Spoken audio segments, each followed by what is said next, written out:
నమో వెంకటేశాయ.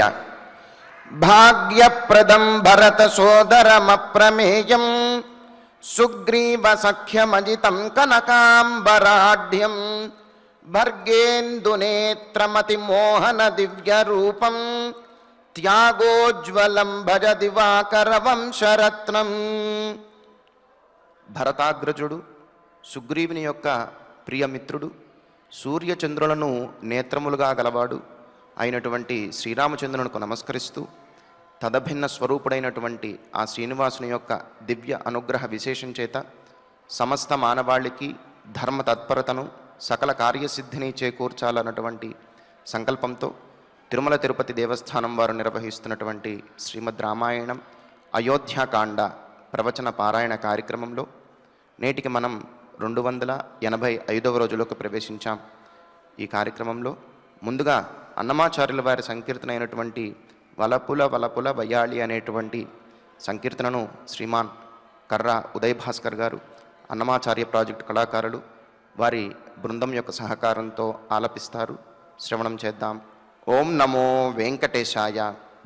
కీర్తనను ఎంతో చక్కగా శ్రవణం చేశాం. ఇక ఇప్పుడు శ్రీ గురు ధ్యానపూర్వకంగా సంకల్పవాక్యాలను అందరము కలిసి పలుకుతూ ఈ కార్యక్రమాన్ని ప్రారంభం చేసుకుందాం. శ్రీ గురు ధ్యానం. గురుర్బ్రహ్మా గురుర్విష్ణుః గురుర్దేవో మహేశ్వరః గురుః సాక్షాత్ పరం బ్రహ్మ తస్మై శ్రీ గురవే నమః. శ్రీనివాస ధ్యానం. శ్రీ వెంకటాద్రినిలయః కమలాకాముకః పుమాన్ అభంగుర విభూతిర్నః తరంగయతు మంగళం. అథ సంకల్పః.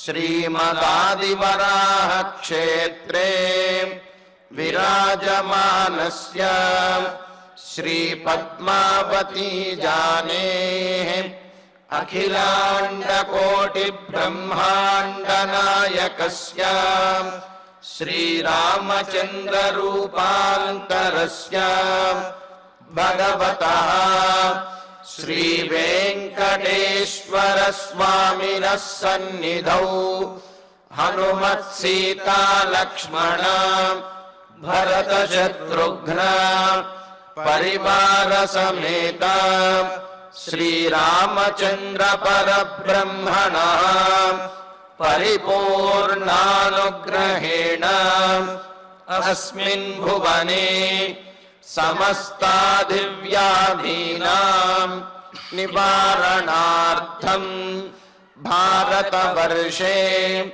విద్యా విత్త వాణిజ్య కృషి వైద్య వైజ్ఞానిక దేశరక్షణాదిరంగేషు విద్యమానానాం ఆస్తిక మహాజనానాం సర్వేషాం సకుటుంబానాం ఆయురారోగ్యైశ్వర్య సద్బుద్ధీత్యాది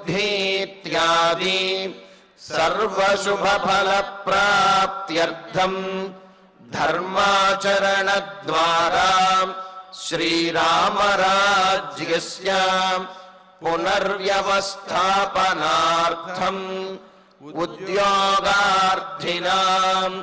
సముచితోద్యోగప్రాప్త్యర్థం దంపతీనాం అనుకూల దాంపత్య సిద్ధ్యర్థం సంతానస్య పితృవాక్య పరిపాలనానుకూల బుద్ధి ప్రచోదనార్థం సకల కార్య సిద్ధ్యర్థం గో సంరక్షణార్థం చ శ్రీమద్వాల్మీకి రామాయణే అయోధ్యాకాండే యథాశక్తి శ్లోకం వ్యాఖ్యాన పురస్సరం 31 సర్గ శ్లోక పారాయణం తథా శ్రీధన్వంతరి మంత్రపారాయణం చ అన్యోన్య సాహాయ్యేన ఆచార్యముఖేన కరిష్యామహే. శ్రీ వాల్మీకి ప్రార్థనా. కూజంతం రామ రామేతి మధురం మధురాక్షరం ఆరుహ్య కవితాశాఖాం వందే వాల్మీకి కోకిలం. శ్రీ ఆంజనేయ ప్రార్థనా. మనోజవం మారుతతుల్యవేగం జితేంద్రియం బుద్ధిమతాం వరిష్టం వాతాత్మజం వానరయూధముఖ్యం శ్రీరామదూతం శిరసా నమామి. శ్రీరామాయణ ప్రార్థనా. వాల్మీకిగిరి సంభూత రామసాగరగామిని పునాతి భువనం పుణ్యా రామాయణ మహానదీ. శ్రీరామ ప్రార్థనా. అయోధ్యాఖ్యేతు గుర్వర్ధే త్యక్త్వా రాజ్యం గిరౌ వసన్ పాదుకే భరతాయాదాత్ స రామః శరణం మమ. శ్రీరామచంద్ర పరబ్రహ్మణే నమః. అథ శ్రీమద్ రామాయణే ఆదికావ్యే అయోధ్యాకాండే 31 సర్గః. శ్రీమన్నారాయణ చరణౌ శరణం ప్రపద్యే. శ్రీమతే నారాయణాయ నమః. శ్రీరామాయ నమః. ససుహృజ్జనమామంత్ర్య వనవాసాయ నిశ్చితః ఇక్ష్వాకుగురుమాగమ్య జగ్రాహాయుధముత్తమం. వనవాసానికి బయలుదేరుతున్నటువంటి సీతారాములు అలాగే లక్ష్మణస్వామి కూడా. లక్ష్మణస్వామి తనతో పాటు వనవాసానికి రావడానికి రామచంద్రమూర్తి ఒప్పుకుని, నాయన నువ్వు కూడా నీ ఆత్మీయులకు మిత్రులకు నీవు ఎవరికైతే తెలియజేయాలో వారందరికీ కూడా తెలియజేసి వారికి చెప్పి అనుమతి తీసుకుని త్వరగా వచ్చేయి. అలాగే వశిష్ఠ మహర్షి యొక్క గృహంలో మనకు జనక మహారాజు చేసినటువంటి యజ్ఞం సందర్భంలో మిథిలా నగరానికి వెళ్ళినప్పుడు అక్కడ వరుణదేవుడు ఇచ్చినటువంటి 2 ధనుస్సులు, అక్షయబాణ తూణీరములు, 2 అభేద్యములైనటువంటి కవచములు, 2 ఖడ్గములు ఉన్నాయి కదా. వాటిని పూజార్థము వశిష్ఠ మహర్షి యొక్క గృహంలో ఉంచారు. కావున వాటిని సత్కారపూర్వకంగా గురువు అనుజ్ఞతోటి తీసుకుని త్వరగా వచ్చేయి, త్వరగా వస్తే మనం బయలుదేరదాం అని చెప్పి అంటున్నాడు. సహా ఆ లక్ష్మణుడు వనవాసాయ నిశ్చిత. ఇంకా లక్ష్మణుడి మనస్సులో చింత లేదు ఇప్పుడు. ఎందుకు అంటే రాముడు తనను వనవాసానికి తీసుకువెళ్ళడో అని ఇప్పటి వరకు కొంత మనస్సులో చింతతోటి వ్యాకులతతోటి బాధపడుతూ ఉన్నాడు.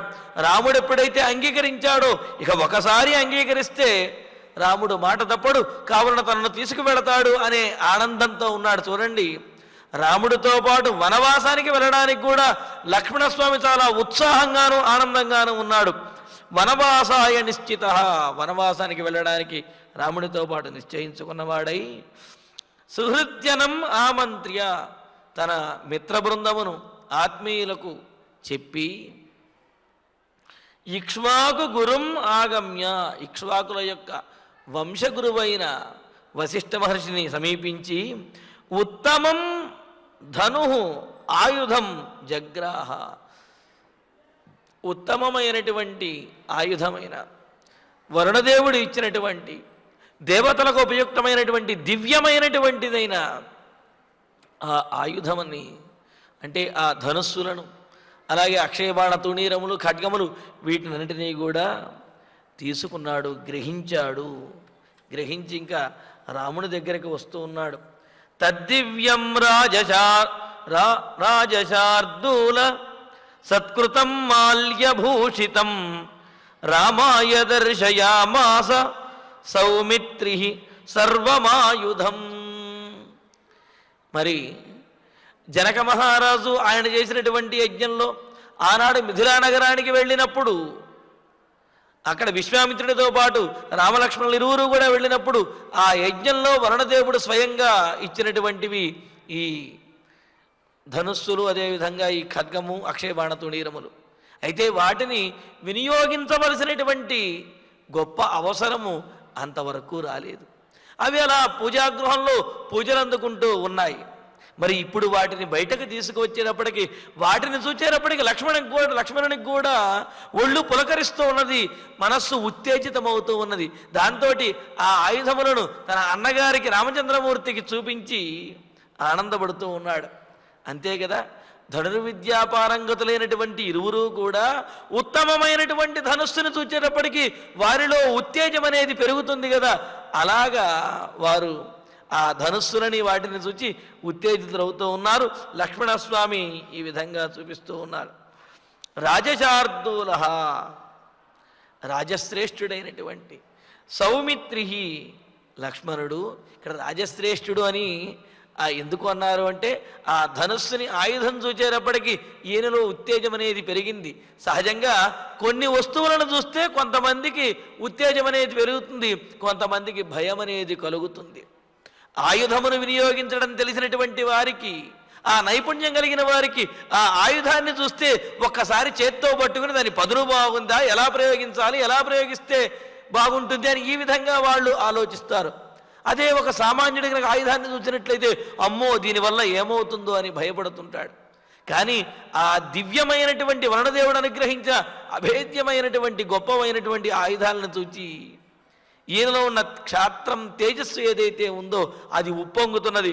అందుకనే రాజశార్దూల, రాజశ్రేష్ఠుడైనటువంటి సౌమిత్రి ఆ లక్ష్మణుడు ఇంకో మాట కూడా చెబుతున్నాడు. రాజశార్దూల సత్కృతం. ఇక్కడ రాజశార్దూల సత్కృతం అనే చోట పదవిభాగం రాజశార్దూల సత్కృతం అని ఒక రకంగాను, రాజశార్దూలాన్ని సంబోధనాత్మకంగా మరొక రకంగాను, ఇలాగా రెండు రకాలుగా విభాగం చేశారు. కావున రాజశార్దూల సత్కృతం అన్నప్పుడు ఇక్కడ రాజశ్రేష్ఠుడైనటువంటి శ్రీరాముని చేత పూజింపబడుతూ ఉన్నా అంటే శ్రీరాముడు కూడా ఆ ఆయుధములను చూడంగానే ఒక్కసారి తాకి నమస్కరించాడు. ఎందుకంటే అవి దివ్యమైనటువంటివి, దేవతలు ఆ వరుణదేవుడు అనుగ్రహించినటువంటి ఆయుధం అది, ఆ ధనుస్సు అది కూడా. అందుకనే రాజశార్దూల సత్కృతం, రాజశ్రేష్ఠుడైనటువంటి రామచంద్రమూర్తి చేత పూజింపబడినదైన మాల్యభూషితం, పుష్పముల చేత అలంకరించబడి ఉన్నది అని అన్నారు. ఎందుకు అంటే ఆ ఆయుధములలో ఒక రకమైనటువంటి తేజస్సు అనేది ఉంటుంది, ఆ క్రౌర్యం అనేది తేజస్సు అనేది ఉంటుంది. వాటిని పూజించడం ద్వారా అవి అనుకూలంగా ఎవరైతే ధరిస్తారో, ఎవరైతే ప్రయోగిస్తారో వారికి అనుకూలంగా వ్యవహరిస్తాయి. అంతే కదా, ఒక వృషభాన్ని కానివ్వండి, లేకపోతే ఒక సింహాన్నో, లేకపోతే ఏనుగునో, వీటిని పెంచుతున్నప్పుడు వాటిని ముందు తమకు అనుకూలంగా మలచుకున్నప్పుడు అవి వారికి అనుకూలంగా వ్యవహరిస్తాయి. ఎవరి మీద దాడి చేయమంటే వారి మీద దాడి చేస్తాయి. ఆ విధంగా తమకు అనుకూలంగాను శత్రుపక్షం వారికి ప్రతికూలంగాను ఉండగలుగుతాయి.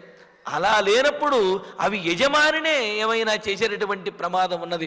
కావున ముందు తాము ప్రయోగించేటటువంటి ఆయుధములను కానివ్వండి, ఆ దివ్యాస్త్ర శస్త్రములను వాటిని పూజాపూర్వకంగా గౌరవించి వాటిని స్వాధీనంలో ఉంచుకోవాలి.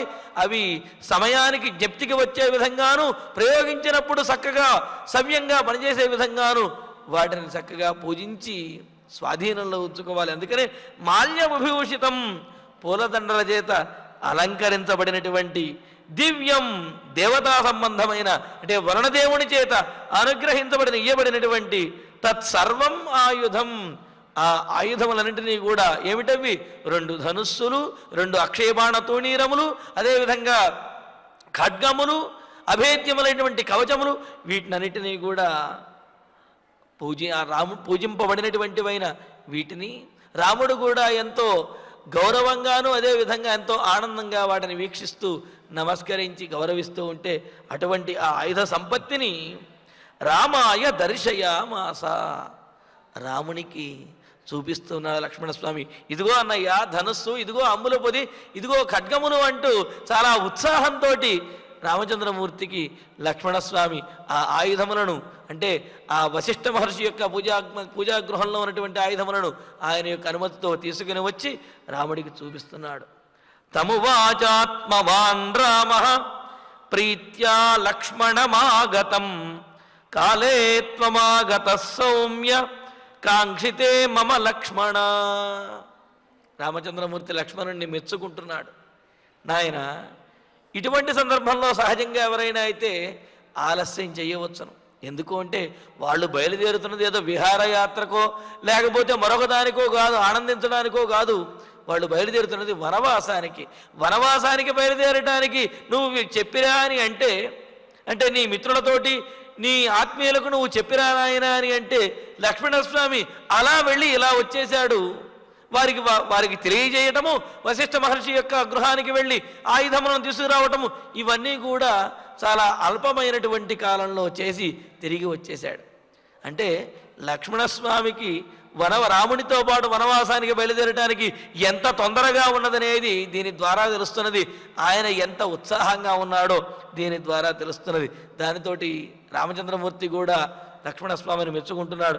ఆత్మవాన్, చక్కటి బుద్ధి, సందర్భోచితమైనటువంటి మాటలు, అలాగే ధైర్యము, స్థిరమైనటువంటి మనస్సు, పట్టుదల, ధర్మ పరిపాలన, ఇవన్నీ కూడా కలిగినవాడు. ఆత్మవాన్ అనే ఒక్క పదానికి ఇన్ని అర్థాలు చెప్పుకోవచ్చు అన్నమాట.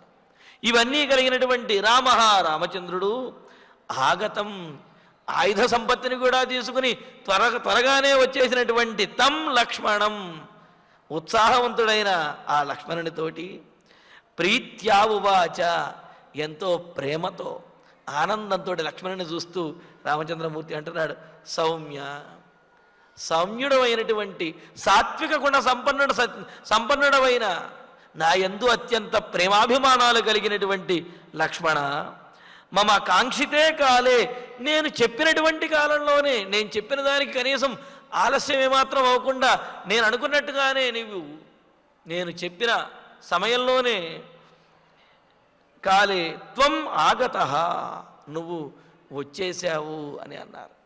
ఆ సమయంలో లక్ష్మణుని యొక్క ఉత్సాహాన్ని చెబుతూ రామచంద్రమూర్తి కూడా మెచ్చుకొని నేను అనుకున్నంతగా దానికంటే కూడా ముందే వచ్చేసావు నాయన, ఆలస్యం లేకుండా వచ్చావు అన్నాడు. మరి ఆ సమయంలో లక్ష్మణుని యొక్క స్థితిని మందరకారులు ఈ విధంగా అంటారు, అర్యమతే జుడుంజని హితాలులకెల్ల నెరుంగు చెప్పి ఆచార్యుని వీటికే గియల సాధన రాజములన్ గ్రహించి వేయార్య విభుండు రామునకు నన్నియు చూపిన సంతసించుచున్ కార్యము తీరెరెంగియుటు గ్రక్కున వచ్చితి వెంచినంతలోన్. లక్ష్మణ, నేను చెప్పినటువంటి కార్యములన్నీ కూడా చటుక్కున చేసి సందర్భాన్ని ఎరిగి నీవు త్వరగా వచ్చేసావు. ఇది తెలుసుకోవలసినటువంటి విషయం. మనం కూడా ఏ సందర్భంలో ఎలా వ్యవహరించాలి, ఏ కార్యానికి బయలుదేరినప్పుడు త్వరపడాలి, ఏ కార్యానికి బయలుదేరినప్పుడు త్వరపడకపోయినా పర్వాలేదు అని చెప్పి అనే విషయం చెబుతున్నారు. ఏదైనా ఉత్సవానికో లేకపోతే ఎక్కడికో వెళుతున్నప్పుడు కొంత సమయం, ఉత్సవానికంటే ఇతరుల యొక్క ఇంట్లో ఏదైనా ఫంక్షన్ అంటుంటాం కదా, అటువంటి సందర్భాలలో కొంత సమయం ఆలస్యమైనప్పటికీ కూడా ఏమీ ఇబ్బంది లేదు. కావున ఆ సమయంలో నేను సిద్ధమవడానికి ఎంతసేపు పట్టింది, నేను వాళ్ళతో చెప్పడానికి ఎంతసేపు పట్టింది, నేను సర్దుకోవడానికి ఎంతసేపు పట్టింది అని చెప్పి ఆయా కారణముల చేత ఆలస్యం చేసుకోవచ్చును. కానీ ధర్మాచరణ కోసము, అదేవిధంగా ఒకవేళ ఆలస్యమైతే ఇతరుల చేత మాట పడవలసి వస్తుంది అనే పరిస్థితి ఎప్పుడైతే ఉంటుందో, ఇతరులకు సమాధానం చెప్పవలసినటువంటి పరిస్థితి ఎప్పుడు వస్తుందో, ఇతరులు మనల్ని నిందించేటటువంటి స్థితి ఎప్పుడైతే ఉంటుందో, అప్పుడు మాత్రము ఎన్ని ఇబ్బందులు ఉన్నప్పటికీ ఆ సమయానికే బయలుదేరాలి, ఆ సమయానికి కార్యములను చక్కబెట్టుకోవాలి అని అంటున్నాడు. అందుకనే రామచంద్రమూర్తి అంటున్నాడు, రాముడు కైకేయితో ఏమని చెప్పి వచ్చాడు, అమ్మా నీవు వెంటనే బయలుదేరమని అంటున్నావు, ఆ మాట వాస్తవం. కానీ నేను చెప్పవలసినటువంటి వారు, అనుమతి తీసుకోవలసినటువంటి వారు కొంతమంది ఉన్నారు. కావున కౌసల్యాదేవికి అలాగే సీతాదేవికి చెప్పి వారి అనుమతి తీసుకుని వెంటనే చాలా త్వరగా నేను వచ్చేస్తాను అని రామచంద్రుడు చెప్పాడు. అలా చెప్పినటువంటి రామచంద్రమూర్తి ఇంకా ఇక్కడే అంతఃపురంలోనే ఉండిపోయి రోజులకు రోజులు ఆలస్యం చేయలేడు కదా. ఈరోజే బయలుదేరతాను అని చెప్పి కూడా అన్నాడు కదా. మరి అటువంటప్పుడు లక్ష్మణస్వామి ఆయనతో బయలుదేరుతా అన్నాడు. ఆయన్ని కూడా వారితో చెప్పి రమ్మన్నాడు. అప్పుడు లక్ష్మణుడు ఆలస్యం చేశాడు అనుకోండి, రాముడు చెప్పినటువంటి మాటకు విఘాతం కలుగుతుంది. పైగా కైకేయీదేవి అనవచ్చు, రామచంద్ర ఏమిటి నువ్వు వెంటనే బయలుదేరతానని ఇంతవరకు బయలుదేరలేదేమిటి? అమ్మా లక్ష్మణుడు ఆలస్యం చేశాడు. ఈ విధంగా కారణాలు చెప్పకూడదయ్యా, మాట నిలుపుకోవాలి అని చెప్పి కైకేయి నిందించవచ్చు. కానీ అటువంటి ఇబ్బంది ఏమీ లేకుండా లక్ష్మణుడు వెళ్ళిన వెంటనే వెళ్ళి ఆ కార్యాన్ని చక్కబెట్టుకొచ్చాడు. అందుకని అన్నాడు, కార్యము తీరెరింగి ఇటు గ్రక్కున వచ్చితి వెంచినంతలోను. కార్యం యొక్క ప్రాధాన్యాన్ని, ఆ సందర్భాన్ని ఎరిగి ఆ కార్యాన్ని త్వరగా సాధించాలి. ఆ కార్యాన్ని సాధించడం కోసం త్వరగా సిద్ధపడాలి తప్ప నాకు ఆ కారణం వల్ల ఆలస్యమైంది, ఈ కారణం వల్ల ఆలస్యమైంది, మీరు చూస్తూనే ఉన్నారు కదా, ఇటువంటి మాటలన్నీ కూడా వాటి వల్ల ప్రయోజనం లేదు, ఇతరుల చేత నిందలు పొందవలసి వస్తుంది. కావున కార్యము యొక్క తీరు తెలుసుకుని గ్రక్కున చటుక్కున వెంటనే త్వరగా సిద్ధమైపోవాలి తప్ప ఆలస్యం చేయకూడదు అన్నారు. అందుకనే అంటారు కదా, మందుకు వెళ్ళి రమ్మంటే మాసికానికి వచ్చాడు అని సామెత చెబుతాడు. తాతగారికి ఒంట్లో బాగుండలేదురా నాయన, మనవడికి చెప్పారు, తాతగారికి ఒంట్లో బాగుండలేదురా, నువ్వు వారి దగ్గర వైద్యుడి దగ్గరికి వెళ్ళి ఔషధం తీసుకురమ్మని అంటే వీడు పొరుగురు వైద్యుడి దగ్గరికి వెళ్ళాడు. వెళ్ళి మళ్ళీ ఎప్పుడు వచ్చాడంటే ఈ తాతగారు గతించి మళ్ళీ మాసికం పెట్టే సమయానికి వచ్చాడట. అంటే మందుకు వెళ్ళి రమ్మండి అంటే మాసికానికి వచ్చాడని చెప్పి సామెత చెబుతారు కదా. అలా ఉండకూడదు. ఎప్పుడు ఏ సందర్భంలో ఔషధాన్ని తీసుకురమ్మన్నాడు అంటే ఇతనికి అపాయం కలిగేలోపు తీసుకువచ్చేయాలి. ఎంత త్వరగా కుదిరితే అంత త్వరగా ఆ ఔషధాన్ని తీసుకువచ్చి ఆ ఔషధంతో ఉపశమనాన్ని కలిగించాలి తప్ప కుదిరినప్పుడు తీసుకువద్దాం, లేకపోతే పరిస్థితులు అనుకూలించలేదు, ఇటువంటి కారణములు చెబితే ఇక్కడ వారికి ఇబ్బంది కలిగి తరువాత ఔషధాన్ని తీసుకువచ్చినా దానివల్ల ప్రయోజనము లేకుండా పోతుంది. కావున కార్యము తీరెరింగి ఇటు గ్రక్కున వచ్చితి వెంచినంతలోన్. లక్ష్మణ, నువ్వు సందర్భాన్ని, కార్యంలో ఉన్నటువంటి ఆ గొప్పతనాన్ని, ప్రాధాన్యాన్ని ఎరిగి తెలుసుకుని చక్కగా వెంటనే వచ్చేసావు, చాలా గొప్పవాడివయ్యా అన్నట్టు నేను అనుకున్నటువంటి కాలంలోనే, అతి తక్కువ సమయంలోనే నీవు చేయవలసినటువంటి పని చేసుకుని ఆ ఆయుధ సంపత్తిని అంతటినీ కూడా తీసుకుని నువ్వు వచ్చేసావయ్యా అని మెచ్చుకుంటూ, అహం ప్రదాతుమిచ్ఛామి యదిదం మామకం ధనం బ్రాహ్మణేభ్యస్తపస్విభ్యః త్వయా సహ పరంతప. మరి మనం చేయవలసినటువంటి ఇంకొక పని ఉన్నది. ఏమిటి అంటే, సీతాదేవితో కూడా ముందే చెప్పేశాడు, అంతఃపురంలో ఉన్నటువంటి ఆ ద్రవ్యములను, గృహోపకరణములను, వీటినన్నింటినీ కూడా బ్రాహ్మణోత్తములకి, అదేవిధంగా అర్ధులు ఎవరైతే ఉంటారో వారందరికీ కూడా ఇవ్వమని చెప్పాడు కదా. మరి ఇక్కడ రామచంద్రమూర్తి అంటున్నాడు, పరంతప, పరులను తపింపజేసేటటువంటి, శత్రువులను గెలిచేటటువంటి స్వభావం కలిగిన తేజస్సంపన్నుడైనటువంటి ఓ రామచంద్ర, అహం నేను త్వయా సహ నీతో కలిసి మామకం ఇదం ధనం, నాకు సంబంధించినటువంటి ఈ అంతఃపురంలో ఉన్న ఈ ధనమంతా ఏదైతే ఉన్నదో, ఈ సంపద ఏదైతే ఉన్నదో, దీని అంతటినీ కూడా ఏదైతే ఇదంతా ఉన్నదో అంతటినీ కూడా తపస్విభ్యః, తపశ్శాలురైనటువంటి, అంటే నీ నిత్యకర్మానుష్ఠానము చేస్తూ తపస్సులు చేస్తూ చక్కగా సాత్వికమైనటువంటి బుద్ధితో ఉండే బ్రాహ్మణేభ్యః, బ్రాహ్మణోత్తములకు, గురువులకు కూడా ప్రదాతుం, ఇవ్వాలి అని ఇవ్వటం కోసం ఇచ్ఛామి, అనుకుంటున్నాను. నాయన లక్ష్మణ, ఇదిగో మన ఈ అంతఃపురంలో ఎంతో సంపద అనేది ఉన్నది, దీనిని మనం వెళ్ళిన తర్వాత ఎవరు వినియోగించరు. కావున ఈ సంపదనంతటినీ కూడా నేను యోగ్యులైనటువంటి తపస్సంపన్నులైనటువంటి నిత్యకర్మానుష్ఠాన నిరతులైనటువంటి బ్రాహ్మణోత్తములకి వారందరికీ కూడా ఇచ్చేస్తాను, దానం చేద్దాము అని చెప్పి అంటున్నాడు.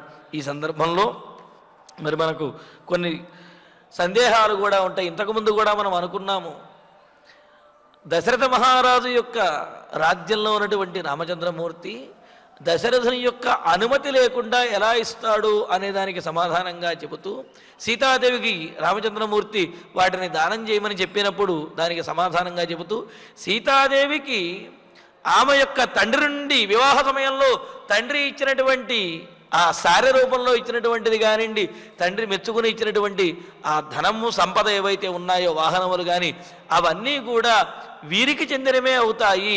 వాటిని ఎవరికైనా ఇవ్వటం కోసమని అన్నదమ్ముల యొక్క అనుమతి కానీ తండ్రి యొక్క అనుమతి కానీ తీసుకోవలసినటువంటి అవసరము లేదు అని చెప్పి అన్నారు. మరి అలాగే ఇక్కడ రామచంద్రమూర్తి మామకం ధనం, నాకు సంబంధించినటువంటి ధనాన్ని అన్నాడు. మరి రాముడికి సంబంధించినటువంటిది అంటే దశరథ మహారాజు ఉండగా రాముడిది అంటూ ప్రత్యేకంగా ఏముంటుందండి అని ఇక్కడ సందేహం అన్నమాట. ఏమిటంటే, పితరి ద్రవ్యద్వానం కృతమిత్యవగమ్యతే అని మొదలుపెట్టి జీవతో న స్వతంత్ర స్యాత్ జరయాపి సమన్విత అని చెబుతూ, తల్లిదండ్రులు జీవించి ఉండగా వారి యొక్క అనుమతితోటే ఏ కార్యాన్నైనా ఏ ధర్మాన్నైనా ఆచరించాలి తప్ప వారు ముసలివారైపోయారు కదా అని చెప్పి వారికి చెప్పకుండా చెయ్యకూడదు అనే ఒక శాస్త్రం అనేది యాజ్ఞవల్క్య వచనం అనేది కదా. మరి ఆ వచనాన్ని కనుక అనుసరించినట్లయితే మరి ఇక్కడ రామచంద్రమూర్తి తన ధనాన్ని లేకపోతే దశరథుల యొక్క ధనాన్ని ఎవరికైనా ఇవ్వాలి అంటే ఆయన యొక్క అనుమతి తీసుకోవాలి కదా. అలా అనుమతి తీసుకోకుండా స్వయంగానే మామకం ధనం బ్రాహ్మణేభ్య దాతుమిచ్చామి అని అంటూ నా ధనాన్ని వారికి ఇచ్చేస్తాను అని అంటలో అంతరం ఏమిటంటే, కుమారుడు లేకపోతే సంతానము పుట్టినప్పటి నుండి కూడా తల్లిదండ్రుల యొక్క ఆ ధనం కానీ సంపదలు ఏవైతే ఉంటాయో వాటి మీద కొంత హక్కు అనేది ఉంటుంది. అందుకే కదా తల్లిదండ్రులు కూడా సంతానం కలిగితే ఇదిగో వీళ్ళే మా వారసులు, మా తర్వాత వీళ్ళే దీనంతటికీ కూడా ఈ సంపదకి అధిపతులు వీరే అని అంటారు. కావున అయితే ఆ సొమ్మును ఎప్పుడు తల్లిదండ్రులకి చెప్పకుండానైనా సరే వినియోగించవచ్చును అంటే ధర్మకార్యాలు ఆచరించేటప్పుడు మాత్రము వాటిని వినియోగించవచ్చును, వినియోగించిన పిమ్మటైనా తెలియజేయవచ్చును అని అన్నారు. అలా కాకుండా అంటే సొంతగా ఏమైనా స్వకీయమైనటువంటి అవసరముల గురించి కానీ లేకపోతే మరో రకమైనటువంటి స్వార్థపూరితమైన అవసరాలు కానీ లేకపోతే అధర్మపరమైనటువంటివి కార్యాలు చేయడానికి కానీ అటువంటప్పుడు మాత్రము ఆ ధనాన్ని వినియోగించే హక్కు సంతానానికి ఉండదు, వాళ్ళ యొక్క అనుమతి తీసుకునవలసిందే అని చెప్పి అంటున్నారు. మరి ఈ విధంగా రామచంద్రమూర్తి ఇక్కడ ధర్మకార్యాన్ని ఆచరిస్తూ ఉన్నాడు. కావున ఆ ధర్మకార్యాన్ని ఆచరించే రాముడికి రాజ్యంలో తన అంతఃపురంలో ఉన్నటువంటిది పైగా తనదైనటువంటిది అనే విషయం కూడా మనం చెప్పుకున్నాం. ఎలాగా అంటే వివాహ సమయంలో మామగారు ఇచ్చినటువంటి సంపద కానీ ధనము కానీ వాటి మీద ఆ దంపతుల ఇద్దరికీ కూడా పూర్తి హక్కు అనేది ఉంటుంది. దానిని ధర్మకార్యాలకు వినియోగించడానికి ఎవరి యొక్క అనుమతి కూడా తీసుకోవలసిన అవసరం అనేది లేదు అని అన్నారు. కావున రామచంద్రమూర్తి ఇక్కడ మామకం ధనం బ్రాహ్మణేభ్య తపస్విభ్య ప్రదాతుం ఇచ్చామి, నా ధనం ఏదైతే ఉన్నదో ఈ అంతఃపురంలో ఉన్నటువంటి నాకు సంబంధించింది దానిని ఉత్తములైనటువంటి కర్మానుష్ఠాన నిరతులైనటువంటి తపస్సంపన్నులైన బ్రాహ్మణోత్తములకి వారికి ఇవ్వాలనుకుంటున్నాను అన్నాడు. ఇక్కడ మామకమని చెప్పడంలో ఉద్దేశం ఏమిటి అంటే అత్త సొమ్ము అల్లుడు దానం చేసినట్లుగా ఎవరిదో సొమ్మును తాను దానం చేయటం కాదు, తనకు సంబంధించినటువంటి సొమ్మునే దాన ధర్మాలు చేయడానికి కూడా తనకు సంబంధించినటువంటిది ఆ సొమ్మును సంపదనే వినియోగిస్తున్నాడు రామచంద్రమూర్తి అని తెలియజేయటం కోసమే ఇక్కడ మామకం ధనం అనే ప్రయోగం అనేది చేశారు.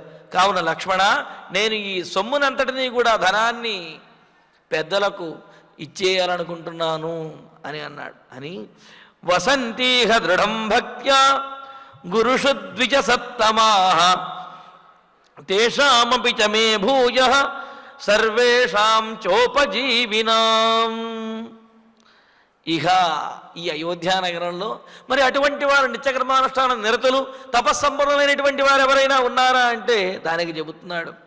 ఇహ ఈ అయోధ్య నగరంలో గురుషు భక్త్యా ద్విజసత్తమాః, గురుషు వారి వారి గురువుల యందు భక్తి కలిగినటువంటి బ్రాహ్మణోత్తములు, గురుషు రాజు యందు, అదే అంటే మన తల్లిదండ్రులైనటువంటి దశరథ మహారాజు యందు, కౌసల్య సుమిత్ర వీరి యందు గౌరవ భావన కలిగినటువంటి, ఆదర భావన కలిగినటువంటి ఎంతోమంది బ్రాహ్మణోత్తములు. ఇక్కడ చూడండి, ఇక్కడ గురుషు అనే దానికి రెండు అర్థములు.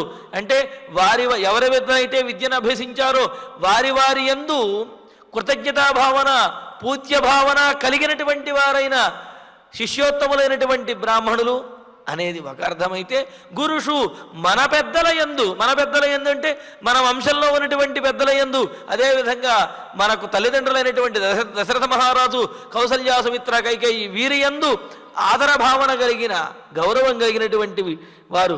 భక్త్యా ద్విజసత్తమాః, భక్తి భావన కలిగినటువంటి వారు అంటే వారి వారి గురువుల యందు భక్తి భావన కలిగిన వారు, మన పెద్దల యందు ఆదర భావన కలిగిన వారు అయిన ద్విజసత్తమాః బ్రాహ్మణోత్తములు ఎవరైతే ఉన్నారో, దృఢం వసంతి, ఒకరిద్దరు కాదు ఎంతోమంది అయోధ్య నగరంలో అటువంటి వారు ఉన్నారు. ఎందుకు అంటే ఇక్కడ ధర్మము ఎల్లప్పుడూ కూడా నిలబడి ఉండేది.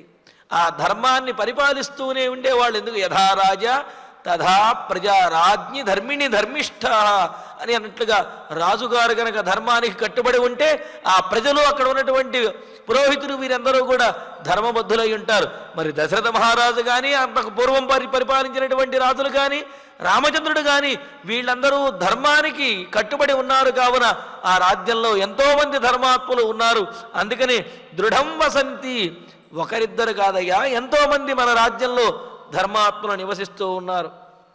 అటువంటి వారైన వారి వారి గురువుల యందు భక్తి కలిగిన వారు, మన తల్లిదండ్రుల యందు ఆదర భావన కలిగినటువంటి వారైన ఎంతోమంది సేవాభావన కలిగిన బ్రాహ్మణోత్తములు ఇతరులు ఎవరైతే ఉన్నారో వారందరూ కూడా, తేషాం వారందరికీ కూడా, మే సర్వేషాం ఉపజీవినాంచ, కేవలం వారికే కాదు, నన్ను నమ్ముకుని ఇప్పటి వరకు ఉన్నటువంటి సేవకులు ఎవరైతే ఉన్నారో, ఉపజీవులు అంటే సేవకులు, దాసులు, వీళ్ళందరూ కూడా ఈ అంతఃపురంలో సేవ చేస్తూ వారి జీవితాన్ని అర్పించినటువంటి వారు. అటువంటి సేవకులు ఎవరైతే ఉన్నారో వారందరికీ కూడా భూయః దాతుం ఇచ్చామి, ఉన్నటువంటి సంపదను ఎంత ఉంటే అంత సంపదను కూడా వారందరికీ కూడా ఇవ్వటానికి నేను ఇష్టపడుతున్నాను, వారందరికీ ఇవ్వాలనుకుంటున్నాను లక్ష్మణ. కావున మనిద్దరము కలిసి ఈ దాన ధర్మాలు ఇవన్నీ కూడా చేద్దాము.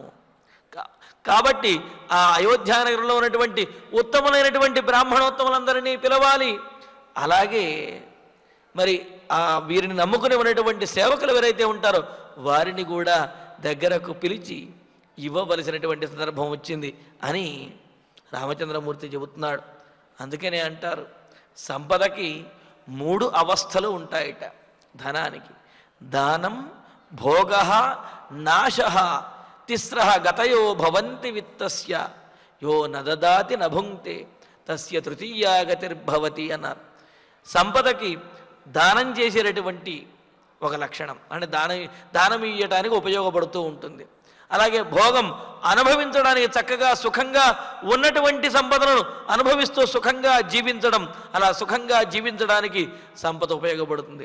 ఈ రెండూ కనుక చెయ్యకపోతే నాశ, అది స్వయంగా నశించిపోతుంది, శిథిలమై నశించిపోతుంది తప్ప దానివల్ల తనకు ప్రయోజనము లేదు, ఇతరులకు ప్రయోజనము లేదు, అది వ్యర్థమైపోతుంది.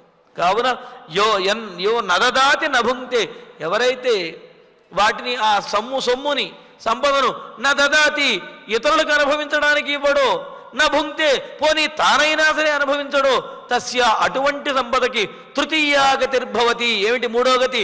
నాశనం అనేది కలుగుతుంది తప్ప దానివల్ల ఎటువంటి ప్రయోజనం ఉండదు. దానిని సంపాదించడానికి పడ్డటువంటి కష్టమే మిగులుతుంది తప్ప దానివల్ల ప్రయోజనం అనేది ఇతరులకు ఉండదు, తనకు ఉండదు. అది కేవలం నాశనానికే దారితీస్తుంది. అందుకనే ఇక్కడ రామచంద్రమూర్తి తాను ఆ అంతఃపురాన్ని విడిచి వెళ్ళిపోతున్నాడు. కావున తన దగ్గర ఉన్నటువంటి సొమ్మునంతటినీ కూడా అందరికీ దానం చేసి ఆ సొమ్ముకి, ఆ ధనానికి సార్థకతను చేకూర్చాలి అని అనుకుంటున్నాడు. అందుకనే ఇక్కడ తన దగ్గర ఉన్నటువంటి ఆ ధనమును, సంపదలను, ఆభరణములను, వాటినన్నిటినీ కూడా అందరికీ ఇవ్వాలి అని చెప్పి సంకల్పించుకుని లక్ష్మణస్వామితోటి అన్నాడు, తీసుకురా నాయన వారినందరినీ అని.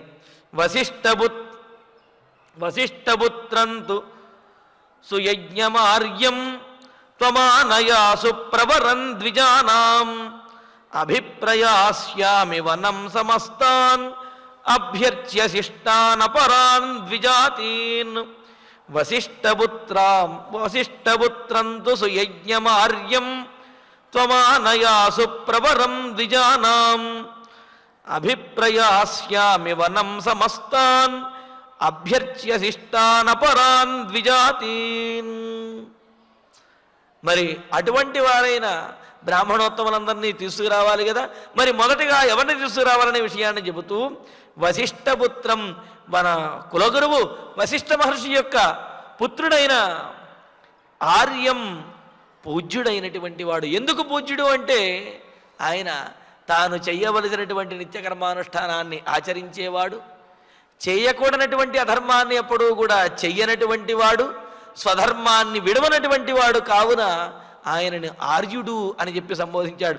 ఆర్యం పూజ్యుడైనటువంటి ద్విజానాం ప్రవరం, బ్రాహ్మణులలో శ్రేష్ఠుడైనటువంటి వాడైన సుయజ్ఞం, వశిష్ఠ కుమారుడైన ఆ సుయజ్ఞుణ్ణి, అపరాన్ శిష్టాన్, ఆయన ఒక్కరనే కాదు ఇతరులు ఎవరైతే ఉన్నారో అంటే గురుపుత్రుడు కావున వారి యొక్క ఆయన పేరుని ప్రత్యేకంగా చెప్పి వారితో పాటు శిష్టులైనటువంటి నిత్యకర్మానుష్ఠాన నిరతులైనటువంటి మిగతా ద్విజాతీని బ్రాహ్మణోత్తములందరినీ కూడా త్వం ఆశు, నీవు త్వరగా వెంటనే వెళ్ళి ఆనయా తీసుకురా, తాన్ సమస్తాన్ వారందరినీ కూడా అభ్యర్చ్య పూజించి, వారిని సత్కరించి, వారి యొక్క ఆశీస్సులను తీసుకుని ఇవ్వవలసిన వాటినంటిని కూడా వారికి ఇచ్చేసి వనం అభిప్రయాస్యామి, వనవాసానికి వెళ్ళడానికి నేను నిశ్చయించుకున్నాను, వనవాసానికి మనం బయలుదేరదాము. కావున లక్ష్మణ, నీవు వెంటనే వెళ్ళి మన అయోధ్యానగరంలోనే ఉన్నటువంటి శిష్టులైనటువంటి ఎంతోమంది ఉన్నారు. వశిష్ఠుని యొక్క పుత్రుడైన సుయజ్ఞుడు, అలాగే మిగతా వారు కర్మానుష్ఠాన నిరతులైనటువంటి శిష్టులైనటువంటి మిగతా బ్రాహ్మణోత్తములని వారందరినీ కూడా సగౌరవంగా తీసుకురా, నువ్వు పూజించి వారిని అనుమతితోటి వారిని చక్కగా వెంట ఉండి తీసుకురా, వారికి చేయవలసినటువంటి సత్కారము చేసి ఇవ్వవలసినటువంటి ఈ ద్రవ్యములను, సంపదలను వారికి ఇచ్చి వారిని పూజించి వారి యొక్క ఆశీస్సులను పొంది వనవాసానికి బయలుదేరాలి అని చెప్పి అనుకుంటున్నాను. కావున నీవు వెంటనే వారిని తీసుకురావయ్యా అని లక్ష్మణస్వామిని, ఆ సుయజ్ఞుడు మొదలైనటువంటి వారిని తీసుకురమ్మని అనుజ్ఞ ఇచ్చాడు రామచంద్రమూర్తి. మరి లక్ష్మణస్వామి వారిని అందరినీ కూడా తీసుకుని వస్తాడు. వారిని తీసుకుని వచ్చిన తర్వాత ఏం జరిగింది, ఆ యాత్రాదానాదులను ఏ విధంగా రామచంద్రమూర్తి చేశాడనే విషయాన్ని తరువాతి సర్గలో మనం తెలుసుకుంటాము.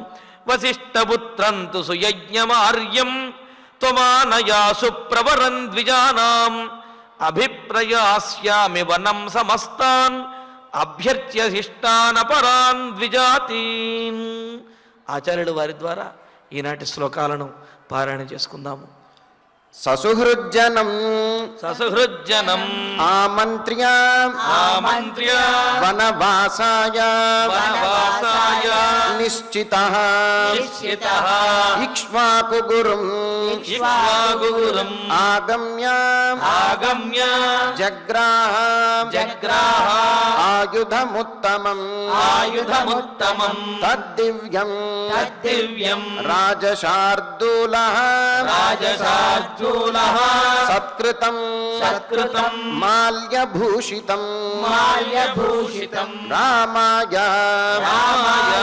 దర్శయామాస దర్శయామాస సౌమిత్రిః సౌమిత్రిః సర్వమాయుధం సర్వమాయుధం తమువాచ తమువాచ ఆత్మవాన్ రామః ఆత్మవాన్ రామః ప్రీత్యా ప్రీత్యా లక్ష్మణమాగతం లక్ష్మణమాగతం కాలే త్వం కాలే త్వం ఆగతః సౌమ్య ఆగతః సౌమ్య కాంక్షితే కాంక్షితే మమ లక్ష్మణ మమ లక్ష్మణ అహం ప్రదాతుం అహం ప్రదాతుం ఇచ్ఛామి ఇచ్ఛామి యదిదం యదిదం మామకం ధనం మామకం ధనం బ్రాహ్మణేభ్యః బ్రాహ్మణేభ్యః తపస్విభ్యః తపస్విభ్యః త్వయా సహ త్వయా సహ పరంతప పరంతప వసంతీః వసంతీః దృఢం భక్త్యా దృఢం భక్త్యా గురుషు గురుషు ద్విజసత్తమాః ద్విజసత్తమాః తేషామపి చ తేషామపి చ మే భూయః మే భూయః సర్వేషాం చ సర్వేషాం చ ఉపజీవినాం ఉపజీవినాం వసిష్ఠపుత్రం తు వసిష్ఠపుత్రం తు సుయజ్ఞమార్యం సుయజ్ఞమార్యం త్వమానయాసు త్వమానయాసు ప్రవరం ద్విజానాం ప్రవరం ద్విజానాం అభిప్రయాస్యామి అభిప్రయాస్యామి వనం సమస్తాన్ వనం సమస్తాన్ అభ్యర్చ్య శిష్టాన్ అభ్యర్చ్య శిష్టాన్ అపరాన్ ద్విజాతీన్ అపరాన్ ద్విజాతీన్ వసిష్ఠపుత్రం తు సుయజ్ఞమార్యం వసిష్ఠపుత్రం తు సుయజ్ఞమార్యం త్వమానయాసు ప్రవరం ద్విజానాం త్వమానయాసు ప్రవరం ద్విజానాం అభిప్రయాస్యామి వనం సమస్తాన్ అభిప్రయాస్యామి వనం సమస్తాన్ అభ్యర్చ్య శిష్టాన్ పరాన్ ద్విజాతీన్ అభ్యర్చ్య శిష్టాన్ పరాన్ ద్విజాతీన్ ఇత్యార్షే ఇత్యార్షే శ్రీమద్ రామాయణే శ్రీమద్ రామాయణే ఆదికావ్యే ఆదికావ్యే అయోధ్యాకాండే అయోధ్యాకాండే ఏకత్రింశః సర్గః ఏకత్రింశః సర్గః. ఫలశ్రుతి నుండి మంగళాంతం వరకు అందరము కలిసి పఠిద్దాం. ఫలశ్రుతి ఆయుష్యమారోగ్యకరం యశస్యం సౌభ్రాతృకం బుద్ధికరం సుఖం చ శ్రోతవ్యమేతన్నియమేన సద్భిః ఆఖ్యానమోజస్కరమృద్ధికామైః. శ్రీరామచంద్ర పరబ్రహ్మణే నమః. అథ ధన్వంతరి ధ్యానం అచ్యుతానంత గోవింద విష్ణో నారాయణామృత రోగాన్మే నాశయాశేషాన్ ఆశు ధన్వంతరే హరే. ఆరోగ్యం దీర్ఘమాయుష్యం బలం తేజోధియం శ్రియం స్వభక్తేభ్యో గృహంతం వందే ధన్వంతరిం హరిం. ధన్వంతరేరిమం శ్లోకం భక్త్యా నిత్యం పఠంతి యే అనారోగ్యం న తేషాం స్యాత్ సుఖం జీవంతి తే చిరం. ఓం నమో భగవతే వాసుదేవాయ ధన్వంతరయే అమృత కలశహస్తాయ వజ్రజలౌకహస్తాయ సర్వామయ వినాశనాయ త్రైలోక్యనాథాయ మహావిష్ణవే స్వాహా.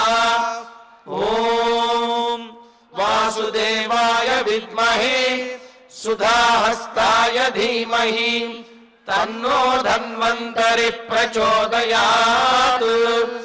అథ నవగ్రహ ప్రార్థనా ఆరోగ్యం పద్మబంధుర్వితరతు నితరాం సంపదం శీతరశ్మి భూలాభం భూమిపుత్రః సకల గుణయుతాం వాగ్విభూతిం చ సౌమ్యః సౌభాగ్యం దేవమంత్రి రిపుభయశమనం భార్గవః శౌర్యమార్కిః దీర్ఘాయుః సైంహికేయః విపులతరయశః కేతుః ఆచంద్రతారం అరిష్టాని ప్రణశ్యంతు దురితాని భయాని చ శాంతిరస్తు శుభం మేస్తు గ్రహాః కుర్వంతు మంగళం అధ క్షమా ప్రార్థనా యదక్షరపదభ్రష్టం మాత్రాహీనం చ యద్భవేత్ తత్సర్వం క్షమ్యతాం దేవ నారాయణ నమోస్తుతే అథ భగవత్ సమర్పణం కాయేన వాచా మనసేంద్రియైర్వా బుద్ధ్యాత్మనా వా ప్రకృతే స్వభావాత్ కరోమి యద్యత్ సకలం పరస్మై నారాయణాయేతి సమర్పయామి అథ మంగళం శ్రియః కాంతాయ కళ్యాణ నిధయేర్ధినాం శ్రీ వెంకట నివాసాయ శ్రీనివాసాయ మంగళం. సెరెనిటీ మోడల్ హై స్కూల్ విద్యార్థులకు అమ్మఒడి, సామాన్యులకు అందుబాటులో ఉన్న బడి సెరెనిటీ. మేడ్చల్ జిల్లాలో మేటిగా నిలిచి సాటిలేని ఫలితాలను సాధిస్తున్న నంబర్ 1 స్కూల్ సెరెనిటీ. మా ప్రత్యేకతలు ప్రతి విద్యార్థి పట్ల వ్యక్తిగత శ్రద్ధ, activity based learning and digital classrooms, computer lab, 100% ఫలితాలు, sports and cultural activities, yoga, abacus మరియు Vedic maths education. Please visit Serenity Model High School, Nagaram. Admissions are in progress. Call 040-271-46899 and 040-271-48699.